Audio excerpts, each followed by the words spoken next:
Right. I think we're just about ready. So, Jolena, I really like starting off these interviews by just trying to, get to know you a little bit better. So, if you could just talk a little bit about your early life, you can tell me like as little or as much as you want. It's just a totally open-ended question. But if you want to tell me like where you're from, maybe like what your upbringing was like and how it brought you to where you are today, that would be great. Sure. So I was actually born on an island in the Caribbean. My parents had met in Manhattan. My mom was a model and my dad was a trust fund baby. And they went down to the Caribbean and built a tent on a deserted island off the coast of St. Martin. Well, at first they actually set up their house in a cave in the island, but then a sea turtle came and like laid her nest in the cave. So then we had to move our house to a tent on a ridge. And so I guess that really did start a lifetime of loving the environment and loving nature and being really, really close to the environment. You know, we lived very simply. We didn't have electricity. We would take a Hobie cat to the mainland every day where my parents would lead different kinds of like scuba diving, trips and things like that. Like when I needed to be breastfed, my nanny would put up a little white flag and my mom would paddle back in, snorkel back in with her group and feed me. And so that was a pretty amazing time. I cannot get seasick. It's like literally impossible. My body is so acclimated to boats and rocking. And so that's a perk. As you can imagine, my parents really loved the outdoors and being outside and having all that wildness growing up. But then my parents separated. My mom wanted to come back to the States so I could get good health care. That didn't work out for about 30 years. And then get some great education, which is something I definitely pursued and have had a lot of.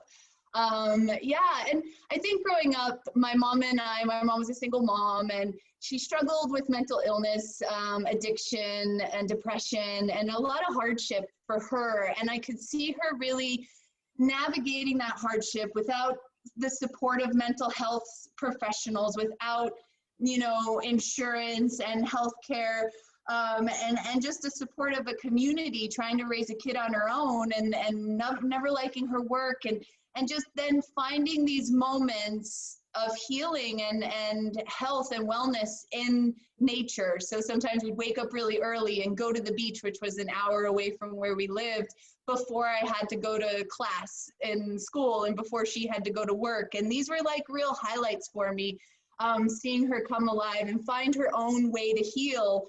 That for a kid, alcohol was really frustrating thing for me to watch her use as a way to heal and support and navigate these struggles.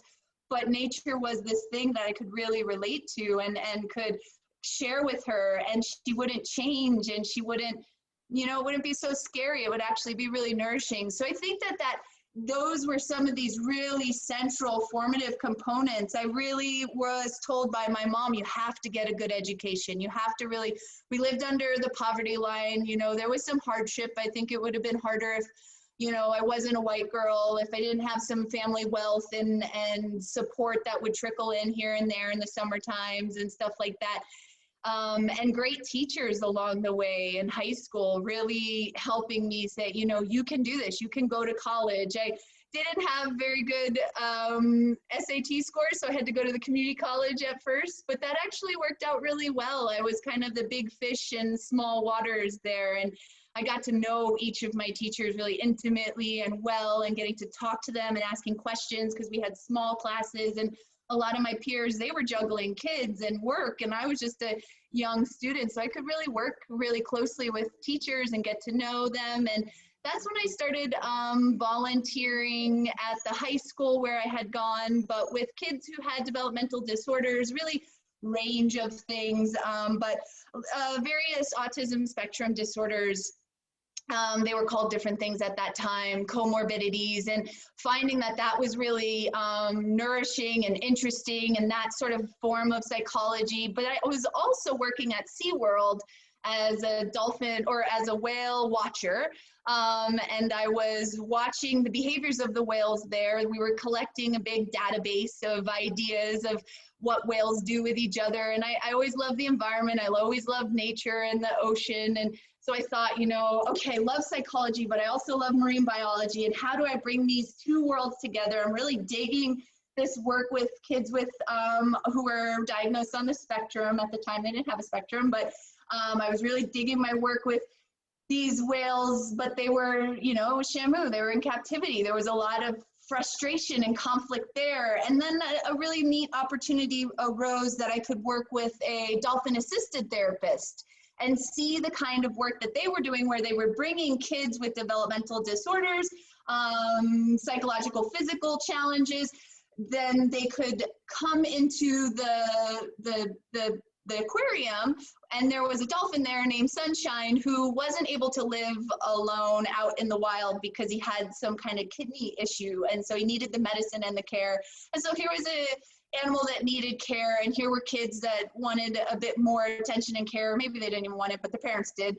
And they were finding ways to bring these folks together and utilize dolphins as part of a reward system for engaging in some like ABA therapy and basically behavior modification therapy for the kids. That had some struggles and challenges, and I wanted to think more about it. At that point, I was starting to wrap up my undergrad, and so I decided to go get my master's and focus on animal-assisted therapy.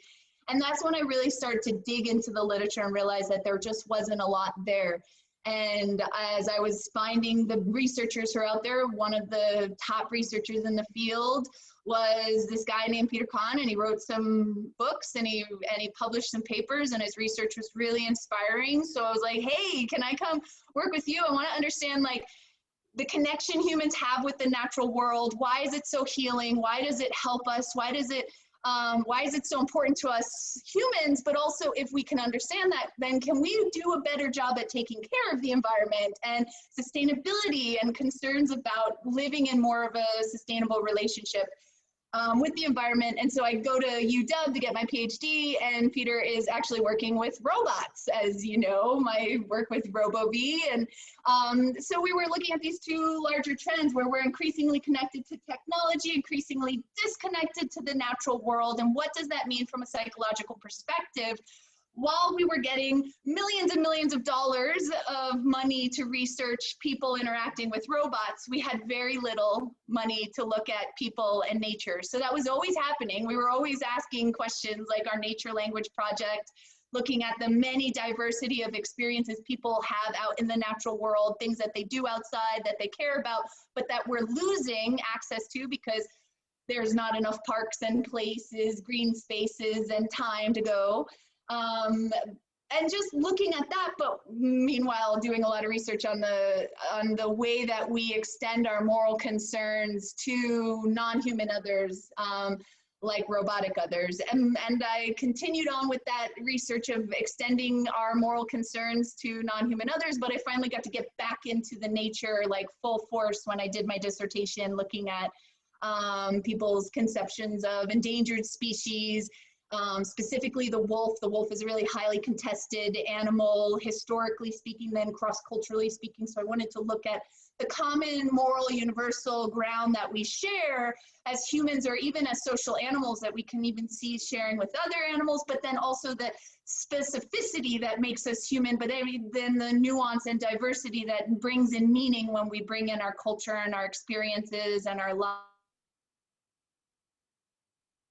and our traumas and our hardships and our hopes and our dreams and our language and the way that that structures our experiences. So that's where I'm at these days, like finally doing research after all these years on the human relationship to nature. Yeah, that's my life in a nutshell. TMI? No, that was perfect. I was both blown away and not at all surprised at your upbringing. I have to say, that's really beautiful. It sounds like you had some really incredible highs and lows. So, yeah, that's really great that you have such a strong and distinct and unique path. So definitely a light at the end of the story. Can you talk a little bit more about your undergrad experience? Did you know that you wanted to, do what you do now in undergrad, or was it kind of when you started working with that researcher? talked about? No, it was really this sort of bumping around. At the community college, I was loving English class. I was loving my English teachers. I was loving writing. I was not loving history. And I think it was a little bit of my teachers. I was like grooving with some folks and not grooving with others. And that was turning ideas on. And I think that again and again, my psychology classes were really drawing me in, making a lot of sense, jiving with the teachers. Then the teachers would offer opportunities like going to do that volunteering or to be that intern at SeaWorld. And so that kind of was always like, okay, so how do I was also kind of both a psych major and a bio major, sort of thinking, okay, can I get a lot of this bio, marine bio, and then psychology, and working these two things. The comparative animal work that I was doing with the killer whales was this sort of other version of psychobiology that was happening out there, and I was thinking about getting into that. So I had all of these pieces, kind of working opportunities. I would just volunteer a lot of my time. I was lucky to have some scholarships to kind of make it so I didn't have to work a lot for my money, and that freed up time so that I could, work on a suicide prevention hotline, or I could work as a shadow aide with a kid who had PDD-NOS was what they called it at the time, but he just struggled with being a 3-year-old in preschool. And so I went to preschool and showed him how to be a 3-year-old. And so I got to do all these really neat and fun things in all these different places, but it wasn't until my senior year, my last semester, that I was introduced in a positive psychology class to the work of E.O. Wilson and his idea of biophilia. And I think that's what unlocked the research line. Prior to that, I didn't have any professors or any teachers or I didn't bump into the ideas in some way to say, there is some research out there, but it's just not where it needs to be or where it could be. I mean, fast forward 20 years, holy moly, we've got so much great research now. It's really exciting. But so as an undergrad, it was a real sort of trial and error. Like I had these things that would bring me alive that I knew I loved, like the environment. I went to Australia and I studied animal physiology and marine ecology. And so I could get some of that science stuff working. But the psych science was also really interesting. And I always felt like, the conservationists really do care about the animals, but I think we don't have animal problems or environmental problems. I think we've got human problems. And so coming at that issue of sustainability from the human angle, it always felt like that was the way we were going to try to make sense of some of these big issues that I was caring about. But it was really a trial and error. Let's try a lot of things. Whoa, I'm not good at this. Whoa, I'm done with that. Like I was a preschool teacher for one day, like a preschool aide support for one day, and the kids were starting to bite each other, and I wanted to have a conversation about it, and the kids didn't. And then I got pulled in that evening from the director, and I pretty much quit, and she fired me on the same meeting, like, this isn't for me. And so that was really a great part of my learning, like what was working and what wasn't working, what was bringing me alive, what was getting me excited, where could I realize like the things I had to offer. Next question. More about the field that you work in. You mentioned that it seems like there's like a thing kind of excuse me. It seems like there's been a bit of an influx in the past 20 years. So can you talk about like the origin of that field and maybe how it's developed in recent times? Yeah, for sure. So when we look at developmental psychology, there hasn't been a whole lot on, human development in relation to nature. We do see within that field a subfield called folk biology, reasoning. So it's looking at concepts that people hold around the natural world, but also about like artifactual world and how does that vary from culture to culture. And, some of this archaic early studies that are saying, kids are egocentric or anthropocentric. Actually, these were just these white kids you studied. And when they got more research, that we saw that indigenous children actually have egocentric perspectives. And so there's a little slice of it there, but it wasn't really emerging in developmental psych. My advisor did a lot of great work, and then it started to pick up where some developmentalists were saying, Gene Myers is a really great example, just saying we need more understanding of the impact of the animals in children's lives, how it helps them develop socially and morally. Gail Nelson was getting in on that field and starting to talk about it. around the 60s and 70s, we see folks in environmental psychology, which is a really, big field, and it can go from, how does the color white on my walls affect me compared to if I had a blue wall here, or how does the lighting affect me? And that kind of environmental psychology too. How does where the trash can is located affect me recycling? And so there was a little bit of work on human relationship in terms of sustainability or caring for the environment, but it wasn't a central component, and it's increasingly become a little bit more of a component. So within environmental psychology, you're going to see more social and cognitive psychologists thinking about, framing effects and how does that affect how we perceive environmental issues or climate change. You're going to have folks thinking about, different kinds of political orientations and identities, and then how those identities or personality types and how those personality types then link to or predict kind of ways people are going to think or act in service in the environment, this pro-environmental behavior. More recently, we had two fields kind of emerge within psychology, one called eco-psychology and the other one was conservation psychology. With eco-psychology, that was getting kind of evolving out of like depth psychology and sort of Jungian psychology, and it had a very sort of philosophical, theoretical, romanticized kind of idea of the human relationship to nature. Meanwhile, conservation psychology, which is probably where I would fall most likely, and that was emerging in line with conservation biologists. And they were like, hey, we are destroying the environment, we're destroying ecosystems, we are killing lots of animals, we are seeing a great mass extinction. How are we going to broach this from a psychological perspective? Now, eco-psychology is increasingly taking on more empirical questions. So the journal first was actually here at Lewis and Clark with Thomas Doherty, and then once he became a bigwig, even more of a bigwig, he's always been a bigwig, kind of like big thinker, he then got into the environmental psych and environment sustainability issues with APA. His focus is more ecotherapy. Then he passed the journal on to Peter Kahn, my advisor at UW, who's much more sort of evidence-based, empirical-based. And so then the journal starts to bring in a lot more empirical questions and empiricism, and that brings a little bit more mainstream rigor to the field. But I kind of think of all those fields under a larger rubric, a larger umbrella idea of sustainability psychology. So that's what I call my capstone class, like the psychology of sustainability. So it can hold all those pieces together. Awesome. That sounds great. So can you talk a little bit? Oh, we got a message from Michael. Michael, do you want to ask that right now? Just like. Yeah. So basically, I would following up on like the integration process of sustainability into these various psychological fields.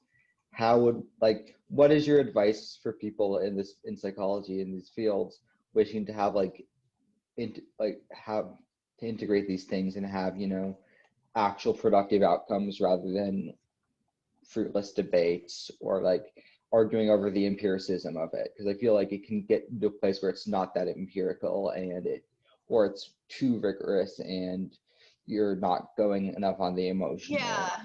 Well, I think that it's important to kind of notice where your sensibilities lie. If you really are a strong empiricist, or if you're really, a clear humanist, if you're more concerned with decolonization, if you're more concerned with integration and collaboration, finding those orientations and really following suit, because you're going to find within all these fields folks who want to do various versions of this. When it comes to the kind of mainstream psychology that gets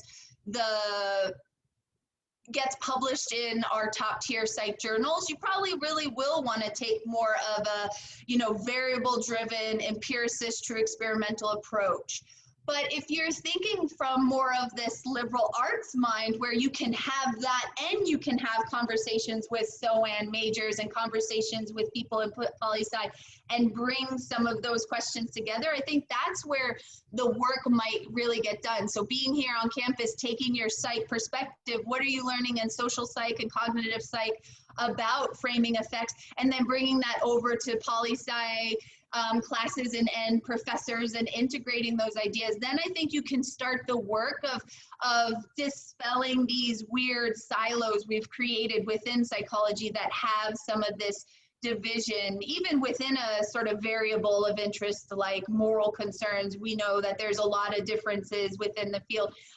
And being aware of those and understanding those elemental pieces, but then kind of taking, can you hold the trees and the forest at the same time, so that when you go into these other fields, are you able to communicate those nuances? But also, I think when you start to get into these more integrative types, you're tasked at integrating different kinds of methodologies, different types of questions, and how you come at those perspectives. So I think that some minds are really well poised to that. And what's great about this campus is you can get the pure empiricism, and you can stay within that, within psychology and other disciplines, the true experiments. But if you want to get more integrative, you can go over to environmental science and work with other folks in gender studies and start to ask these questions in more diverse, sort of pluralistic ways of methods and thinking about it, and perspectives and opinions on the ideas. And I think that also, when I think of it as a psychologist, I think, well, how more can I bring my students into it? But I think as us as students and psychologists and thinkers and teachers, how can we bring more of the community members, the people, the participants into our lives? So like, and into the narrative and the collaborative and the deconstructive and the reconstructive kind of work of that integration. So like if I'm working with kids, I'm going to have them developing some of the methodology, and then them collecting some of the data, and then interpreting that as that process of that evidence gathering, so that the participants are active in that experience. And I think that's another step towards that integrative model. Sweet. Great question. Great answer. Going off of that, would you say philosophy is often in conjunction with environmental psychology? Because it seems to me that there's a whole discipline of philosophy of environment too. And there's some people like Eckhart Tolle that kind of touch upon both. So cool. Yeah, I would love for you to share that with me. I'm just beginning to bump into his ideas, and sometimes it's hard for me to understand. So I'd love some translation there. But yes, without a doubt. So that's part of where my tradition comes from. It's probably, you know, more philosophical than psychological at times. Even at UW, we would be presenting our ideas or be in a larger group, and it would be a little joke like, oh, you guys are just philosophers over there with your qualitative data and your questions. I think that so much of the great work has happened at the level of environmental ethicists, but we also have to think about their identities, many of them being white men, being from academy. And so bringing in more philosophy from different perspectives, like Robin Kimmerer and her work with braiding sweetgrass, and like, how are we going to get more indigenous knowledge and wisdoms, different perspectives into this philosophy approach to understanding the psychology? But when, you know, for moral psychologists, philosophy is a big part of it. A lot of my work is coming from Dworkin. A lot of my work looks very Kantian. I'm really interested in teleological questions that look very Aristotelian and those ideas. And so when I teach like a Psych of Sustainability class, I'm actually going to, I'm going to teach you the framing effects in Cialdini. Maybe I'm not saying his name right, but the folks in psychology that you've seen these names before, you're thinking about them, but we're also then going to talk about Callicott. We're also going to talk about Wilson. We're also going to talk about Kimmerer, and folks who are more recently coming into this conversation and saying, hey, you're forgetting a lot of things. Let's bring some philosophical perspective onto our psychological questions so that we can better frame them. And I also often use philosophy to interpret my data. So recently I was reanalyzing a data set with a student here at Lewis and Clark. She's now graduated, Riley Arnold. And we took Gruen's work with entangled empathy and articulated the structure of her argument, and then applied that structure as a coding manual to my data from my dissertation with endangered species. And so that philosophy really helps us structure our ways of interpreting the data when we're working with moral, psychological, environmental moral reasoning. Awesome. So going off of that, can you talk about the latest work that you sent me over email, where it's about like white supremacy and colonialism in the field as well?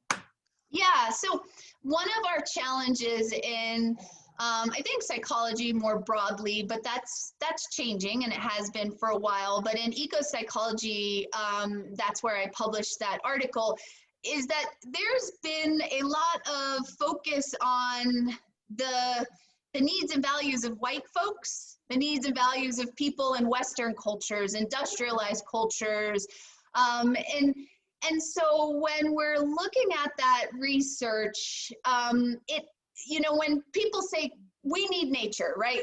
We've got tons of cool research coming out that says interacting with nature can be really good for your mental and physical well-being.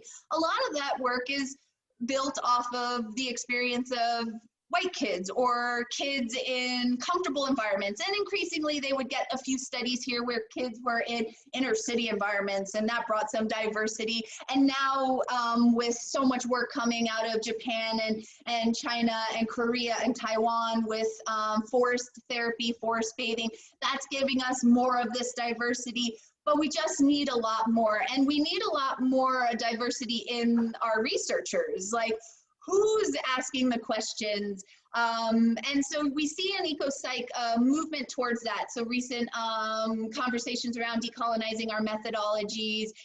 Historically, a lot of our questions were like, it's good for people, get out in nature, but it was often good for, white people or white males and what they saw as wildness or nature, or what they wanted their parks to look like and their nature experiences. So when we could get more diverse populations and samples, more diverse researchers and questions, then I think that we can really broaden our understanding of what it really means to be human in relationship to nature, and not what it means to be a certain kind of human. And so we can really think more carefully about who we're connecting with, who we're offering opportunities, how we're prescribing nature treatments to people, really being culturally sensitive and individually sensitive, and getting more information at that level. And there wasn't really room to write that paper outside of me utilizing a fiction book that I then took that as a structure to then articulate some concerns. And I offered also there that part of our task as we begin to dismantle whiteness and white supremacy within eco-psychology and psychology more broadly speaking, that it's going to be a really uncomfortable and difficult process. And as we dig into our process, we're going to be approaching a lot of trauma. And it's then there's these, environmental traumas that many of us are experiencing in different ways as we see fires are going off around our lives and our houses, and big storms. I have family in Florida and they're on their 29th hurricane this season. And so there's those sorts of traumas, but then there's intergenerational traumas of Black and Indigenous people of color.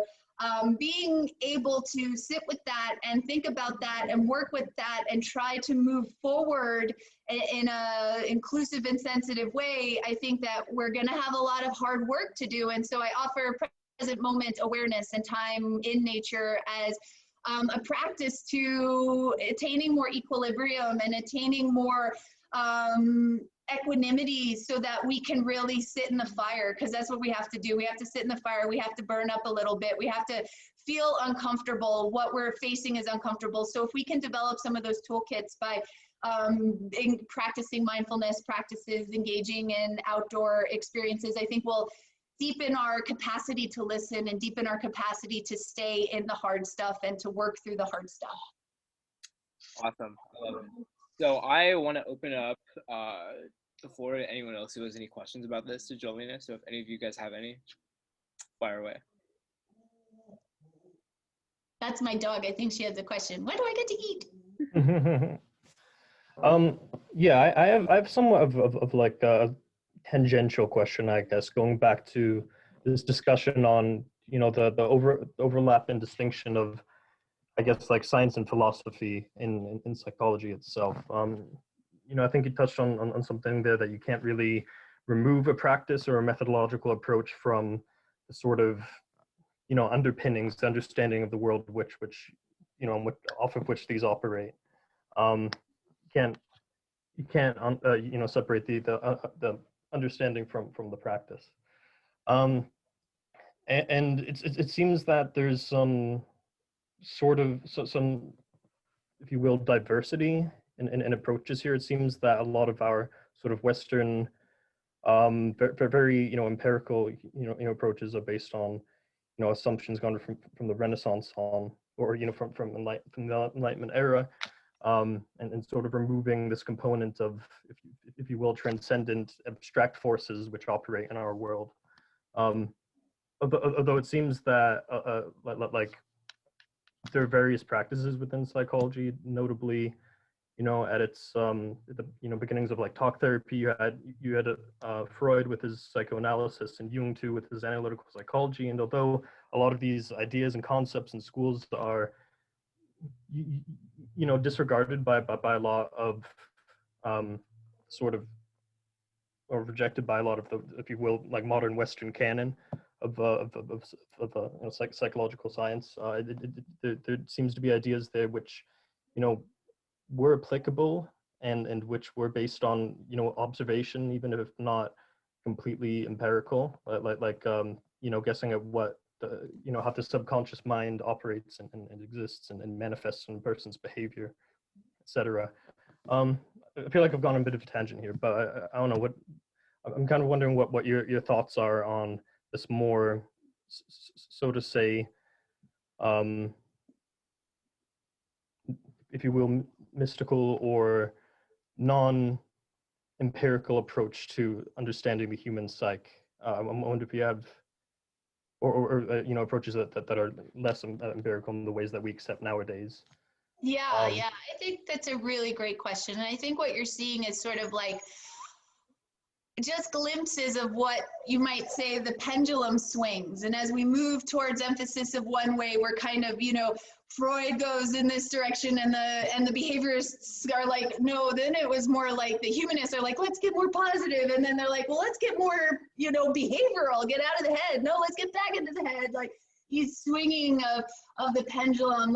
Let's use more qualitative and open-ended questions, and no, let's get more of this type of methodology, the true experiment, and what we're doing. And I used to conceptualize it as like this swinging pendulum, but now I think it's like swinging in these more like dynamic ways, and now there's more things coming. And so what's happening, I think, is more sort of like this, where we're growing and developing and we're gathering. If you listen to, I'm studying yoga and Sanskrit and the Vedic traditions and Buddhism, and you see some of these ideas and you're like, whoa, that sounds so much like Freud. Whoa, that sounds so much like Maslow. Whoa, that's like the chakras. And Maslow was like, whoa, what's a chakra? Whoa, that's like Maslow.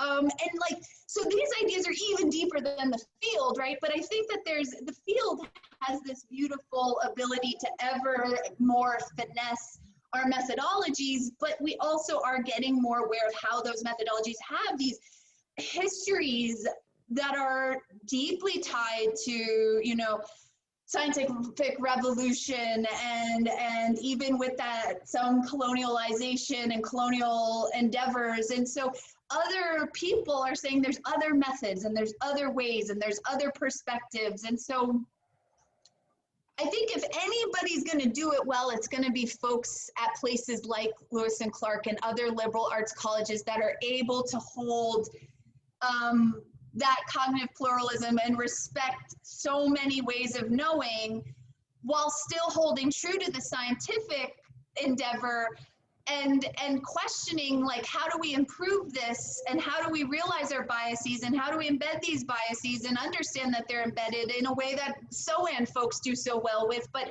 we also want to kind of look a lot like physics and other STEM sciences, because we are a STEM science. We want to be scientific. And so here I think you get to feel that tension, and I think we'll see the pendulum continue to swing and what becomes in fashion and out of fashion, but there'll always be more rad stuff. And I think that part of the rad stuff is just old stuff that's been there. And so how do Jungian kind of ideas or depth psychology, and when you get into a field like ecopsych, which is a new field, you can almost watch a similar funny evolution where it's coming out of like this more deep psychoanalytic Jungian and getting more empirical and now more decolonized. And so how, and you saw that with psychology, where once we were back into the realm of, okay, now we can hold cognition and behavior together, and like then all of a sudden it's like, whoa, we need more culture, we need more like community, and we need more theories that hold history and the chronosphere together. And so yeah, I think our brains are getting better and better able to like draw on all the wealth and beauty of the previous ideas, and then critically think about what wasn't working and what isn't working, and then take it into our time right now, because now are the questions, and those questions we have back then are different, and what they will be are different. Now are the questions. And so can we take that breadth and beauty of our many wisdoms and ask the questions of now in a very critical and thoughtful way, but not ignoring some voices. And I think that what I got to see at, I'm so sorry about my puppy, I'm gonna put her outside, but what I got to see at an R1 research institute was these silos and these sort of, variable driven questions that didn't hold many diverse ideas, and you didn't get to see the professors coming together and collaborating. I just spent an hour with a bunch of professors thinking about anti-racist and trauma-informed work, and I'm sitting there with people in communication department and people in psychology. A lot of our psych professors were there, and people from all over the university. So yeah, I'm now on the tangent. You got me going too, but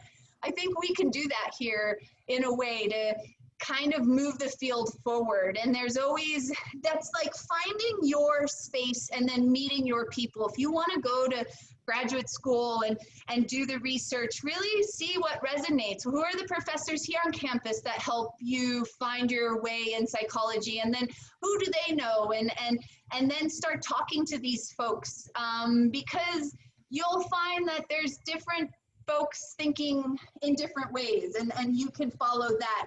And so if you're really wanting this more, as I try to get more non-secular and integrate, be respectful as I study present moment awareness, which essentially is, deep traditions of mindfulness and very religious and very cultural. I need to actually collaborate with Buddhist ministers and psychologist practitioners who employ mindfulness so that I could do that work a little bit better, because all I have is what I've seen and experienced, and that's a pretty, evidence-based thing, and then continue to ask good questions. So I recently was talking with a researcher who shared with me her scale on the 4 immeasurables, these Brahmaviharas of Buddhism and yoga. We have them too, but they're 4 different ones, but things like compassion and loving kindness, and joy, and so how do you measure these immeasurables? And looking at her scale, I was like, I love your idea, but I don't think I agree with the content of this scale. And some of my students looking at it too, they question content validity, and it's such a new question. It hasn't been tested, but I think it's a challenging thing, and people are trying to do it and find those people, but take our rigorous science and that we're learning here with our other faculty and then apply it, then we can bring those questions into realization in a way that builds on the wealth of that knowledge that we have from all these different parameters and dynamics and perspectives. Michael? I had a question about implementing psychological concepts within arts and music and the creative endeavors, because I know that can be very therapeutic for some people, myself included. It's reminding me of a capstone project a student is currently working on, and looking at, different kinds of artists' minds. And then the artist mind compared to people who don't identify as being an artist or engage in a lot of art history or practice with art, or are creating artistic creations with their hands. And so how do they then perceive nature differently? And what are their landscape preferences? And does that have meaning. I love art as a way to communicate science, as well as a way to realize science, as well to as a way to kind of make it meaningful in the world. I think we can, as psychologists, utilize psychology to understand art as a way into the hearts and minds of people. There's a really great project where they were working with kids who lived on the streets in Seattle. They were houseless youth, and in order to get access to their hearts and minds and values, they asked them to draw and to create images and tell stories. And so that accessing from that angle of art. I think there's a lot of different ways you can go about it. I personally really like biophilia and biocentric design. I really love landscape design, landscape architecture, building architecture as a form of art, though that's very much a science as well. And then music. I think that we have a student in my lab. I think that's a really promising and curious idea that I haven't seen in like the eco-psych lit or, you know, environmental psych more broadly. But she's trying to kind of look at the role of awe and music, which has been done, like, but then bringing that into nature, because nature can produce awe. We see some studies, there's some criticism on this research of awe, but there's people who are thinking about awe and they can see it in kind of sports experiences, but also in art experiences and also in nature experiences. So when we, you know, mash up the art and nature, does that bring out other kinds of qualities of awe? Yeah, and Music. just myself, I really like making music with psychological principles in mind. You know, I like making it with the intent to communicate messages to people. Yeah. I'm reading this research paper on like heavy metal and systems theory in psychology. And Whoa, cool. Yeah, share that with me. I remember you kind of, your research project in Psych 300 had a little element of that. And I had, I think, one of my first experiences of like discordant music and how that psychologically was almost therapeutic for me. I lived in a house of musicians for a little while, and the world's best belly dancer, she owned the house, and we had a bunch of amazing percussionists and guitar strings and a vocalist. And so they brought me to a concert, and it was this really difficult experience, and I wept the whole time. It was just this discordant sounds happening, and it just like brought out something inside of me, and it made me wonder, you know, what was that, and like, why does it hurt so much? And still I sit and listen because it's so interesting and curious. Yeah, I'd like to know more about that world. I always thought it would be a fun thing to include in an intro to psych class, because I think a lot of people care about music. And I remembered my first year working here, I bumped into a teacher. It was his first year working here, and he was like a gastromusicologist. I forget his name. He's still here on campus. It just cut out when I... Sorry, can you hear me now? Yeah. Is his name Kaylee Mason? Is he short, wears glasses, and has... Okay, yeah. Yeah, so cool. Yeah. Totally. So yeah, that got me excited about thinking like, can we bring that into intro to psych, and how can we bring music in? And yeah, that's a cool space I'd like to nuggetize, even as a little introduction that first year when students are thinking about psych for the first time. Well, hey, since we're on a lighter tone right now, there's one question I really, really, really feel like I have to ask you, and that is about fire spinning. So can you talk about your experience fire spinning? Because I think that's really, really cool.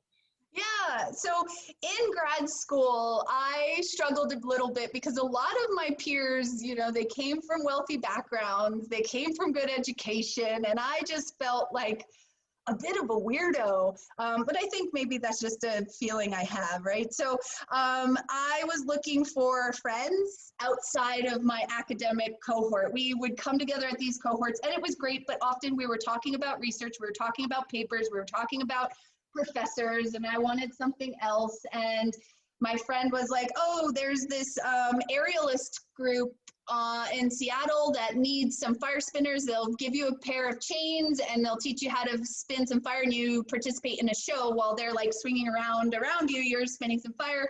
And I was like the best person in the class. I just was so good at it. I couldn't believe how much I loved it. It was very body oriented and I liked that. And I would just like be playing with my fire chains as I'm walking to the bus or walking to school and practicing all the time. And like little kids would be so stoked, or, you know, people who were houseless and they were outside. It was just a way to start conversations with folks and that like in my community. And I was really like that. And so I just was really into it. And then the first day I lit the thing on fire, like I can tell you the whoosh is just so clear in my head. And what happened was there was this like, you know, let's get some friends in some outside activity, like this group and this show we're going to put on. But then I was practicing at the park near my house, Gasworks Park. And all of a sudden I see someone with like hot pink hair, a mohawk no less. And I was like, whoa, cool hair. But I didn't say that, but I usually do. And I was trying not to. And then they were like, oh, you're here for the burn? And I'm like, what's a burn? And they're like, you've got fire chains. I was like, yeah, what's a burn? I like didn't even know that I was about to enter into a whole little culture of people. And they brought me down to the bottom of the hill where a bunch of people with fire chains and dragon staff and hacky sacks that flamed and hula hoops and mini hoops and all these things were playing together, and you know, all kinds of genders and all kinds of ages and all kinds of backgrounds, and you know, some were lawyers and some were, you know, preschool teachers and some made pizza, and like we were just, and some were there with their 8-year-old kid, and some were like 60-year-old hippies that ultimately bought me my first ticket to Burning Man. Really great community, and I fell in love with their love and their acceptance of me and my strangeness and my love of the fire. And so I wrote a proposal, a scholarship. They gave $20,000 out to 7 graduate students at UW every year. And I wrote it about how fire bonds community and my fire spinning, and how I wanted to travel the world exploring the relationship with fire. And that got me the $20,000. And then I had to travel for at least 8 months, but I stayed out for 15. And I had to go to at least 8 countries, but I actually circled the globe and I explored the way fire connects us. And unfortunately, when my mom died, I kind of stopped spinning fire, but, and then I didn't pick it back up because then the cancer came. But then about a year ago, my friends, there was the 10-year anniversary of this fire gathering, and I got a special ticket to go. And like, I had the oldest toys there, not the oldest, but some of the oldest toys. I was spinning fire with 2 chains. Meanwhile, people had 4 chains and they were on one of these like movable little toy, like things that they were moving around, like a scooter, electronic scooter thing with no hands. And it was just like, awaken the experience. And there's a fire spinning club on campus that I've gone to once or twice, and I have the paperwork, and I plan to start spinning fire with them when things are back to normal, and we're back on campus doing those sorts of things. So I'm getting back into the fire spinning, and I love it. I love the relationship. I struggle a little bit with burning the oils for the fire, so I wrap the fire balls with some plastic paper or plastic bags, and that gives me a little bit of the whooshing sound. But for special occasions, I'll set some things on fire. Oh yeah. So, as someone who studied fire and as an environmental psychologist, I'm really curious, what was your perspective on Burning Man? How was your experience being there and presumably spinning fire there? So honestly, I had a bit of a chip on my shoulder. I had an incredible experience. I was really embraced and loved. And I think I need to focus a lot on that experience and the embrace and the love. There was so much cool art. I was gifted a beautiful piece of art. If you ever want to see it when we're back on campus, come to my office and I can show it to you.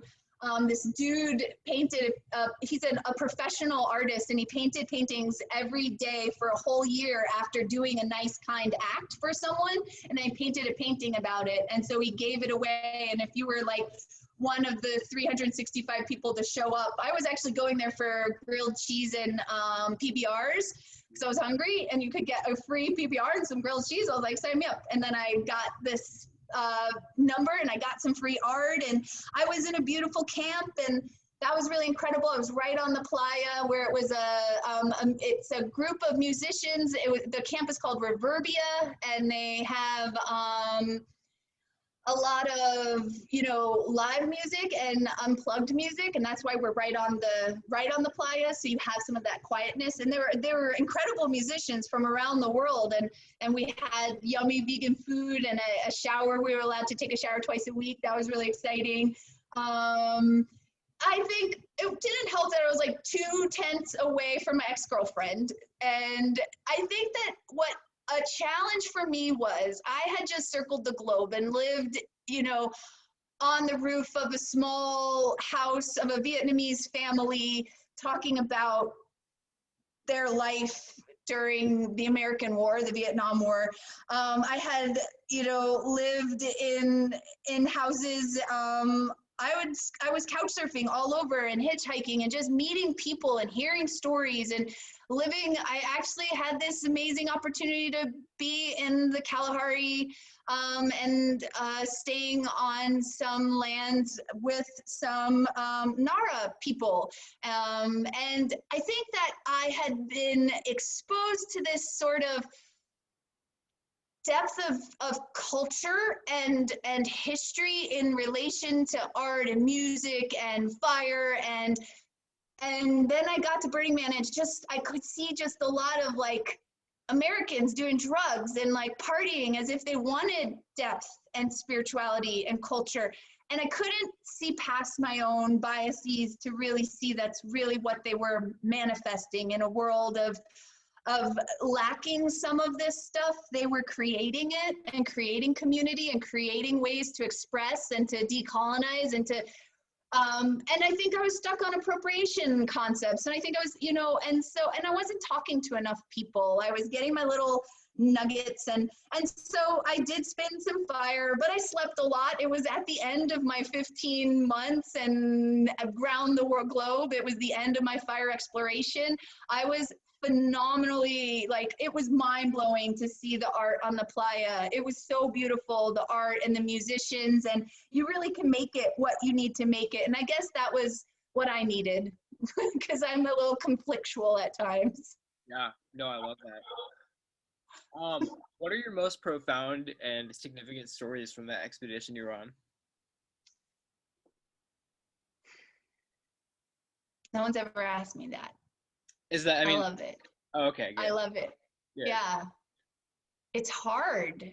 There's like the personal, the love that I developed at one point. I think there was early on, my time in Iceland was so profound because I decided to go there for 5 weeks and just couch surf and hitchhike. And I was able to do that for 5 weeks. That there were so many people in it, and I felt safe, and it was a safe place. There wasn't a lot of crime there. And I was like handed from, you know, I found someone on Couchsurfer, and then they handed me to their girlfriend, and then she handed me to her father, and I was staying at different houses, and just like, it just was incredible, that ability for people to share with me so much and not ask for anything back, like provide food and housing and transportation and love and support. I even had like an 8-year-old pass me his cell phone after I spent a week with his family and say, "Oh, you don't have a cell phone, you can take mine." And his mom was like, "Oh, that's so sweet." And then he whispered, "But bring me back a good toy." And so I did. I brought him a really huge water gun, and I got his other brothers really tiny water guns. So it was a good toy. I think that one was really powerful. But again and again, that experience when I was in Southern and Eastern Africa, in Namibia and Botswana and Zimbabwe in particular, I made friends along the way that took me into their homes, that created a safe space when sometimes it was hard to feel safe as an independent traveler, when there wasn't a real, you know, backpacker route to jump onto, and I was living in my tent, and so that was vulnerable as an independent, you know, woman on her own. And people were incredibly loving, and again, just like, "Let me show you my food. Oh my gosh, you don't even know. This is my favorite dish. And let me help you understand why I feel this way about this or that." You know, being in South Africa and feeling the racial tensions, it was like, wait, we have this here in America, but it's like front and center in your face, kind of what we're feeling nowadays. It's like that all the time in South Africa. And like trying to understand people, and people wanting to share their hearts and their experiences and their values and their loves and their community. And like, that was this amazing thing that happened again and again around the world that really was a very profound part of helping me to see that there's so much diversity, but also so much we have in common, and that we love and care about our members of our family and community, that we care about the things that give us identity, and we care about our food, and we care about our music, and all of these sorts of things that just make us human and meaningfully different, but beautifully the same. And I think that was a really powerful part of like, wow, there's so much love in this world. And there was hard stuff. I got really scared at times, and I was in dangerous positions at times. It wasn't all hunky-dory, and fire sometimes burns down communities as well as build those communities. And I had to, you know, sit with that too and see like the impacts China was having in certain areas as they were, you know, selling, you know, providing great services for taking resources. But I could also see how America had been there and done that, or had other European communities had been there and done that, and I was a part of that ancestry, and so I think that was also really and a big, important, informing part of like broadening my understanding of the world and how we can be more loving. That it's in us, it's truly in us, but that certain things like power and oppression get in the way, division and difference, and that can sometimes cause us to not want to help and work together. And seeing that firsthand and deep in terms of the stories of individuals was pretty profound. Awesome. I'm not keeping track of the chat, so if there's anything in the chat I'm supposed to be aware of. Yeah, I was just gonna say, so Mason had to drop out, but he wanted to thank you for giving him lots of food for thought. He really enjoyed it. So yeah, he did have a few good questions that weren't asked, so I thought on his behalf I could ask them. So one of his questions is that he wants to know what you think about the idea of ecological grief, and if you're familiar with that, and maybe how it relates to eco-psychology. Did you say grief? Yeah, ecological grief. Yeah, so there's different terms and different ways that people are talking about this. So there's things like solastalgia, there's like the anticipatory grief that people have that they're going to lose the environment. There's also the grief of having lost something, having lost your the place that you love, that being destroyed by a storm or by impending waters. Then there's, you know, trauma and eco-trauma concepts. Some folks like Woodbury, we were just reading in class the other day, he's kind of arguing that there's sort of intergenerational traumas tied to our relationship to the land and the erasure of culture in relation to land. But then there's also more, you know, unifying traumas that we're facing now as a collective, as the environment changes, as storms change, as food access, water access changes. I think that that's a really important task for psychologists to take on, that we here in Oregon can feel a taste of that now, having had the fires come so close to many of our homes, that sort of anxiety, fear, trauma. And some people in the field are saying that there's something unique about this trauma. Others are saying, no, we can really map it onto other forms of trauma. But a lot of it is theorizing. And so I think that we just need a lot more data. And we're going to have to be our good psychological selves where we group data and try to articulate patterns. But I think we're also going to have to be our good psychological selves when we're really taking into consideration culture and context, and so we can make recommendations. But I think evidence-based approaches to coping with trauma is going to be it's a living practice, because I think that trauma and grief is going to change. But again, here I am theorizing based on very little data. So if you look into the APA's environmental site group, that's one of those areas, those big tasks that they're approaching. I think there's a shorter paper published in the Nature Climate Change. But trying to broach this issue that some people are currently experiencing trauma, and that's going to link to a deeper legacy of trauma, historical and cultural trauma, cross-generational trauma.